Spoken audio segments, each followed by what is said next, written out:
అంటే ఈ బిజినెస్ మీరు ఫస్ట్ టైం చేస్తున్నారా లేకుంటే ఫస్ట్ టైం ఇప్పుడు నుంచి స్టార్ట్ చేశారా? లాస్ట్ టైం వచ్చాము. ఓకే, ఇది సెకండ్ టైం. అంటే మరి మీ బిజినెస్ బాగానే రన్ అవుతుందా? మీలాగా కూడా యంగ్స్టర్స్ ఉంటారు, చాలా మంది బిజినెస్ స్టార్ట్అప్ చేయాలనుకుంటారు, కానీ వాళ్ళకి ఏంటంటే సూరత్ గురించి ఏం కూడా ఐడియా లేదు. సూరత్ లో ఎక్కడి నుంచి స్టాక్ తీసుకోవాలి, ఎక్కడి నుంచి పర్చేస్ చేయాలి, ఎలా అమ్మాలి, అంటే మీరు కస్టమర్స్ ని ఎలా అమ్ముతారు? 30 అంటే మీరు ఇక్కడ నుంచి ఇప్పుడు 300 సారీ తీసుకుంటే మీరు ఎంత వరకు అమ్ముతారు? ఏమైనా గ్యారెంటీ, ఏమైనా ఐడియా ఉందా? హాయ్ ఎవ్రీవన్, ఎలా ఉన్నారు మీరందరూ? సో ఇప్పుడు వచ్చేసి నాకు చాలా మంది కస్టమర్స్ క్వశ్చన్లు అడుగుతారు కదా, సో ఆ క్వశ్చన్ ని బట్టి మనం ఏం చేద్దామంటే డైరెక్ట్ కస్టమర్ రివ్యూ తీసుకుందామండి. మీ అందరికీ తెలుసు మన దగ్గర ఇక్కడ చాలా మంది సౌత్ నుంచి కస్టమర్ వచ్చేస్తారు, అండ్ రివ్యూతో పాటు నేను మీ ముందు తీసుకొని వస్తాను. సో ఇప్పుడు కస్టమర్స్ వచ్చారు. హాయ్ అండి, ఎలా ఉన్నారు? ఎక్కడి నుంచి వచ్చామా మీరు? హైదరాబాద్. ఓకే, అంటే కొన్ని క్వశ్చన్ ఉన్నాయండి. మా చాలా మంది కస్టమర్ అడుగుతారు, వచ్చే కస్టమర్ ని అడుగుమని అంటున్నారు నాకు. సో అంటే ఈ బిజినెస్ మీరు ఫస్ట్ టైం చేస్తున్నారా లేకుంటే ఫస్ట్ టైం ఇప్పుడు నుంచి స్టార్ట్ చేశారా? లాస్ట్ టైం వచ్చాము. ఓకే, ఇది సెకండ్ టైం. అంటే మరి మీ బిజినెస్ బాగానే రన్ అవుతుందా? అంటే కస్టమర్ ని ఎలా చాయిసెస్ ఉన్నాయి అలాంటిది మీరు కలెక్షన్ తీసుకుంటున్నారు. సో కొన్ని కలెక్షన్స్ ఏంటంటే ఒక క్వశ్చన్, అంటే మీరు ఆఫ్లైన్ లేకుంటే ఆన్లైన్ రెండు తిరిగా మీరు అమ్ముతారా లేకుంటే ఓన్లీ ఆఫ్లైన్ అయినా? ఆఫ్లైన్. ఓకే, మీరు ఆన్లైన్ కూడా ట్రై చేసుకోవచ్చు. ఓపెన్ చేసుకున్నాను పేజ్, సో దాంట్లో కూడా పోస్ట్ చేస్తూ ఉంటా. ఓకే, అంటే ఆన్లైన్ లో కూడా మీరు ప్రొసీజర్ లో ఉన్నారు. ఓకే, అంటే మంచిగా దొరుకుతున్నారు కదా కస్టమర్స్, అంటే కలెక్షన్స్ అది తీసుకుంటున్నారు కదా. ఓకే, మీకు అజ్మీరా ఫ్యాషన్ గురించి ఎలా తెలిసింది? వీడియోస్ చూడడం వల్లే. వీడియోస్ చూస్తూ ఉంటది.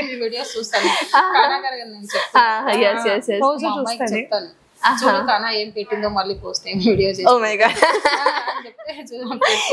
యాక్చువల్లీ నేను డైలీ వీడియో చేస్తూనే ఉంటాను, అది మీకోసమే. చాలా మంది మీలాగా కూడా యంగ్స్టర్స్ ఉంటారు, చాలా మంది బిజినెస్ స్టార్ట్అప్ చేయాలనుకుంటారు, కానీ వాళ్ళకి ఏంటంటే సూరత్ గురించి ఏం కూడా ఐడియా లేదు. సూరత్ లో ఎక్కడి నుంచి స్టాక్ తీసుకోవాలి, ఎక్కడి నుంచి పర్చేస్ చేయాలి, ఎలా అమ్మాలి, అంటే మీరు కస్టమర్స్ ని ఎలా అమ్ముతారు?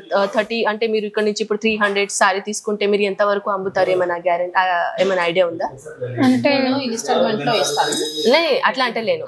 ఇప్పుడు నేను సారీ కట్టుకున్నాను, ఇది 300 రూపీస్ మీరు ఇక్కడ నుంచి తీసుకున్నారు అనుకోండి, మరి మీరు ఎంత వరకు అమ్ముతారు? ఏమన్నా ఇట్లా ఐడియా ఉన్నదా? డబుల్ చేసేది. అంటే అంత తక్కువ రేట్లో అయితే మీకు దొరుకుతుంది కదా, నేను అదే అడుగుతున్నాను. సో చాలా మంది యంగ్స్టర్స్ ఉంటామా నా వీడియో చూస్తారు, కానీ వాళ్ళకి ఏంటంటే బిజినెస్ పెట్టాలా వద్దా అని చాలా డౌట్ ఉంటుంది. సో అది అఫ్ కోర్స్ నువ్వు కూడా యంగే ఉన్నావు, నువ్వు కూడా బిజినెస్ చేస్తున్నావు అంటే చాలా గ్రేట్ నిజంగా చెప్పాలంటే. సో మంచిగా మీరు ఇంకా మీ బిజినెస్ మంచిగా ప్రాఫిటబుల్ ఉండాలని నేను కోరుకుంటున్నాను. నా వీడియో అట్లానే చూడండి ప్లీజ్. సో సబ్స్క్రైబ్ చేశారు కదా యా, ఓకే, మీరు కూడా చేయలేకుంటే ఇప్పుడే చేయండి. Okay, so thank you so much మా మీ రివ్యూ, అంటే మీ ఈ టైం మాకు ఇచ్చారు రివ్యూ కోసం. మీ వీడియో చూసి కూడా చాలా మంది ఇన్స్పైర్ అవుతారు, సో అదే నాకు కావాల్సింది. Thank you so much. ఇద్దరిని తీసుకొని వచ్చారా? అంటే చూడండి, ఇద్దరిని కూడా తీసుకొని వచ్చారంట. ఒకరు చేశారు 80, ఒకరు చేశారు. అంటే మీతో పాటు ఇంకా ఇద్దరిని కూడా తీసుకొని వచ్చారు. చెప్పండి అంటే మేము చెప్తే వాళ్ళు వచ్చారు, ముగ్గురం కలిసి వచ్చారు, నలుగురు. అచ్చా, 4 మెంబర్స్. వాళ్ళిద్దరు మళ్ళీ ఇలానే తీసుకొని రండి. మళ్ళీ కలుద్దాం మనం, మళ్ళీ మీరు రావాలి, మళ్ళీ మీ మంచిగా బిజినెస్ మీరు మంచిగా హై లెవెల్ లో పోవాలి. So thank you so much. So friends చూసారు కదా, లైవ్ గా మనం మాట్లాడాం కస్టమర్ తో పాటు. మీరు కూడా రండి, మీతో పాటు నేను కూడా వీడియో చేస్తాను. ఓకేనా? సో ఫ్రెండ్స్ మనం కలుద్దాం నెక్స్ట్ వీడియోలో. అంతవరకు టేక్ కేర్ అండ్ బై.